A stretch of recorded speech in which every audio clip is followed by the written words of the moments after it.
Welcome to Shawn loft. இந்த வீடியோவில் நம்ம ஒரு டாப் லைனேஜ் பேர்டு பார்க்குறோம். இது மேலோட ஐ சைன். இது நீங்கள் வீடியோவில் பார்த்தீங்கன்னா தெரியும். நெக்ஸ்ட் வந்து ஃபீமேலோட ஐ சைன் நான் உங்களுக்கு காமிச்சிட்ருக்கேன்.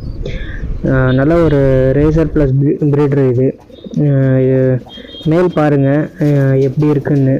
மேல் நல்லா ஒரு சூப்பர் லைனேஜ் பேர்டு. ஃபீமேலும் உங்களுக்கு ஐ சைன் நீங்கள் பார்த்துட்டீங்க. ஒரு லைட்டு சப்ஜாவில் பால் சப்ஜாவில் இருக்குது. மேல் வந்து பூரி லைனேஜில் இருக்குது. இதோடய குட்டிங்க வந்து நல்லா பறந்துருக்கு. நீங்கள் வேணுன்றவங்க ஜஸ்ட் எனக்கு வந்து அட்வான்ஸ் போட்டு விட்ருங்க. ஏன்னா நிறைய பேர் வீடியோ போட்டோடனே லேட்டாக நீங்கள் ரிப்ளை கொடுக்குறீங்க, பேர்டு இருக்கான்னு. சேல் ஆகிடுது நம்மகிட்ட ரொம்ப ஃபாஸ்ட்டாகவே. ஏன்னா நான் ஒரு 2 பேர் தான் போடுவேன். லாட் வந்து எப்போவாவது ஒரு டைம் தான் போடுவேன். இது நம்ம பேர்டு தான். இதில் உங்களுக்கு வந்து எப்படி பேர்டு எப்படி இருக்கோ நீங்கள் கம்ஃபர்ட் பார்த்து எடுத்துக்கலாம்.